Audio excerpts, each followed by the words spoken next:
l'immobilité de la pensée lors du trépas. Nous pouvons être très malheureux et ce sentiment peut durer malheureusement longtemps par une continuité ou par une immobilité. Lors du trépas, nous observons une immobilité de sentiment, d'état d'être. Par exemple, si je trépasse tout en étant coléreux, la colère est figée en quelque sorte. Mais cela se réalise souvent quand une personne a manqué d'ouverture de conscience. Exemple, si j'ai suffisamment été attentionné sur les faits réels plutôt que sur l'abandon à l'obsession, la motivation et le culte du pouvoir, j'ai acquis une connaissance solide pour me sortir des conflits. Ainsi, le chagrin ne dure plus longtemps et se volatilise peu à peu. Dans l'au-delà, c'est aussi la même chose. Plus nous acquérons de la connaissance ici-bas et plus cette immobilité coléreuse s'atténue complètement pour laisser la place à la totalité. D'où l'importance à cette véritable compréhension ou lucidité, intégration de l'infini dans le fini, libérant l'esprit. En vérité, nous amenons de l'esprit et nous bâtissons notre corps spirituel par la flamme de l'attention. Ne jouons pas avec les mots, car l'observation et l'attention sont deux flammes qui ne font qu'une. Donc, nous sommes quasi plus vivants et assimilons de vraies énergies par le canal de l'attention. Nous nous trompons à employer des moyens subterfuges, ésotériques ou de médecine alternative pour aspirer à une véritable immobilité. Il est clair que les moyens ou les solutions pour pallier le bien-être ne durent pas, et nous recommençons une autre thérapie en guise de meilleurs résultats. Nous n'avons pas dit de tout laisser tomber en ce qui concerne l'efficacité thérapeutique des médecines alternatives, mais il manque quelque chose qui n'a pas encore été assimilé et intégré pour parfaire justement le mieux vivre. C'est le manque du pouvoir de l'attention. À juste titre, cela fait peur. Oui, être attentif est une véritable provocation de l'ego, car nous avons toujours appris à condamner, sublimer, surpasser. Ce dont il est question ici est une parfaite assimilation de l'esprit pour une pénétration de la médiocrité.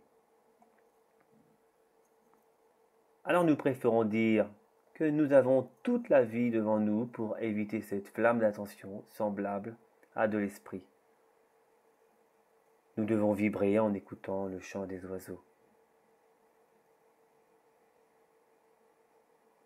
Voilà ce qui est le sujet pour percevoir la totalité. Nous devenons silencieux à force d'observation, mais c'est le contraire d'une vie absorbée de tâches particulières qui nous distraient. Il est facile de s'attacher à des occupations ou à résoudre des conflits entravant toute sensibilité d'approche sur le mouvement des choses tant à l'intérieur qu'à l'extérieur.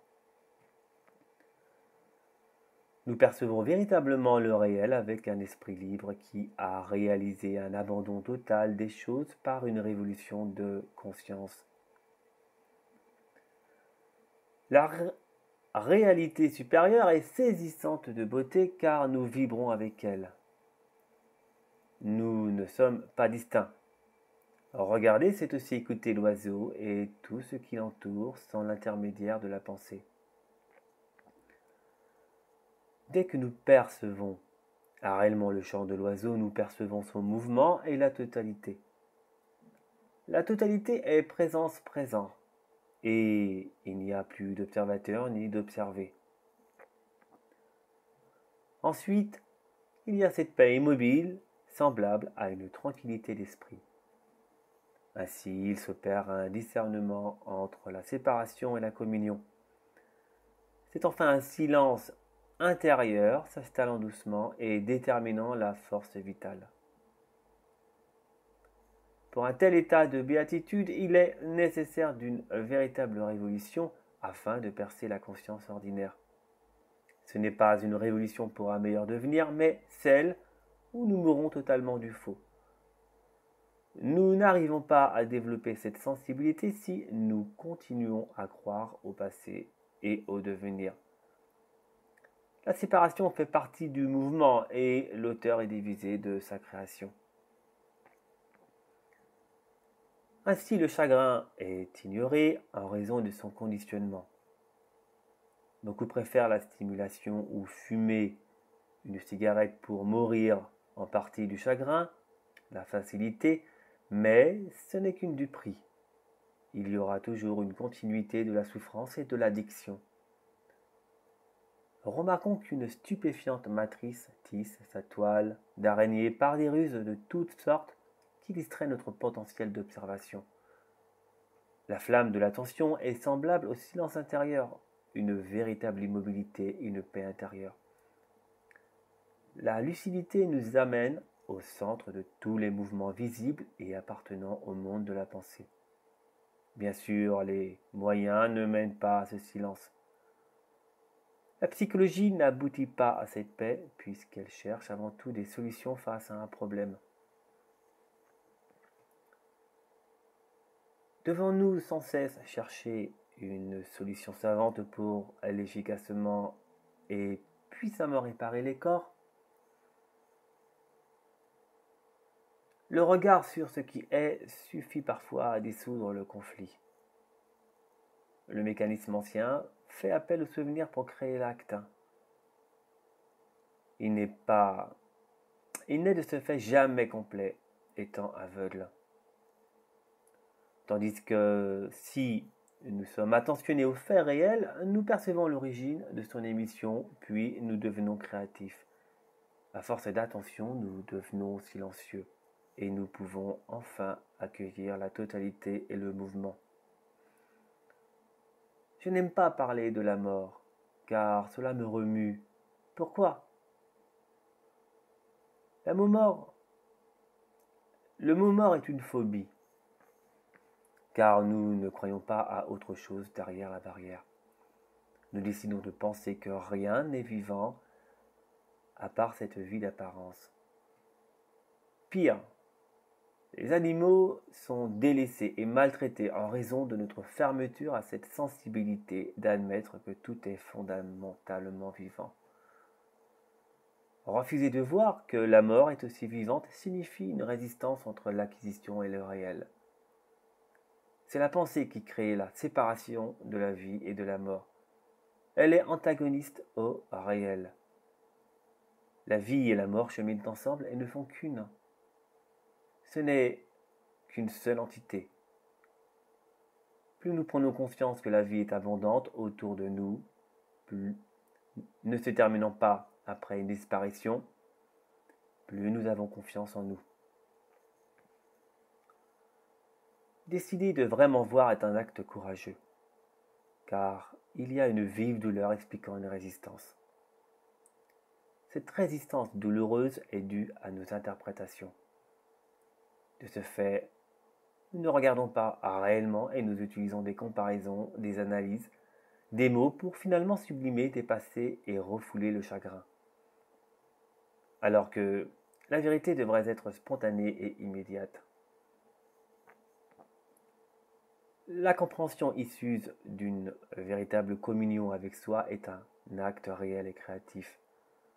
Seule celle-ci libère de la continuité ou de l'immobilité lors du trépas.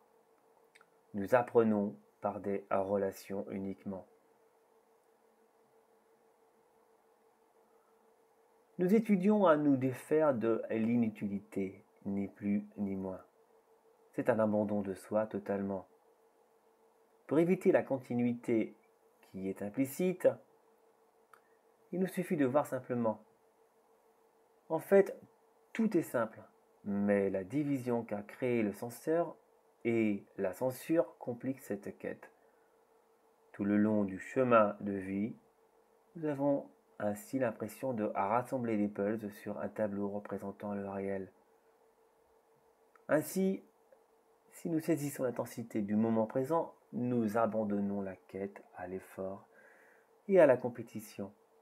Cette intensité est identique au silence. Nous vibrons par conséquent, chaque couleur son éclat de joie.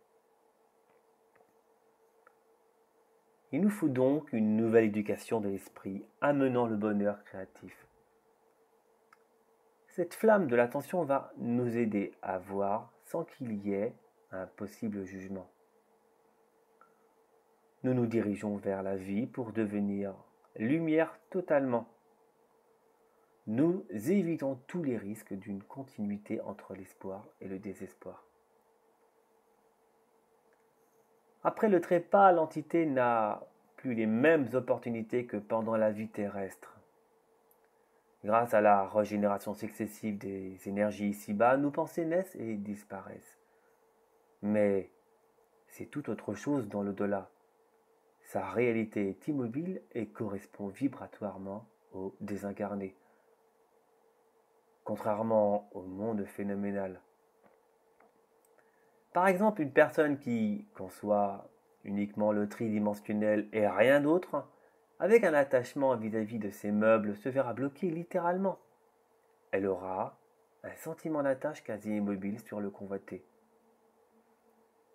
Tout n'est question que de notre sentiment d'importance. Vérifions cela en nous. Chaque plan dimensionnel correspond à l'évolution de conscience de chacun. Nous avons uniquement l'occasion de parfaire notre taux vibratoire sur la planète Ekel Gaïa. Grâce au renouvellement cellulaire, nous imprimons de nouvelles informations à nos mémoires génétiques par l'observation passive et réceptive. Nos pensées deviennent créatrices dans l'astral. Et la moindre manifestation peut éventuellement s'immobiliser à cause du degré d'importance et de l'étanchéité de l'infini. À la différence de la 3D, nos créations disparaissent d'elles-mêmes. Mais il y a une continuité de celle-ci, déterminant le mouvement des contraires si nous ne prenons pas conscience du Créateur. Que cela soit ici-bas ou dans d'autres dimensions, notre travail de conscience est cette ouverture de co-créateur. Cela paraît simple, mais le cerveau ancien complique ce nouveau par de l'interprétation, du jugement, de la sublimation, du refoulement ou de l'acquisition. Ce co-créateur est le « je suis ». Nous ne faisons qu'un avec l'objet indubitablement. L'observateur et l'observé sont une seule et même entité. Il n'y a pas de distinction seulement pour la pensée antagoniste. Notre apprentissage sur Terre consiste à être silencieux et imperturbable face à cette contradiction. Le silence est aussi la globalité. La pensée authentique est une totalité à l'inverse d'une pensée ordinaire qui n'a que le souvenir. Ceux qui veulent supprimer leur vie en raison de trop de souffrances se retrouvent dans l'au-delà avec plus de difficultés à résoudre. Ceux qui partent en colère se réincarnent dans la colère et expérimentent des situations pour leur évanouissement. Cette planète nous donne l'opportunité de transformer et régénérer nos mémoires cellulaires grâce au processus du temps et de l'espace. Nous incarnons le mouvement des contraires, mais c'est à nous d'en sortir par nos compréhensions, représentant l'acte créatif entre l'invisible et le visible. En fait, c'est du silence qui pénètre et intègre les cellules. C'est une opération alchimiste entre l'infini et le fini, et la nécessité d'une percée de conscience est évidente.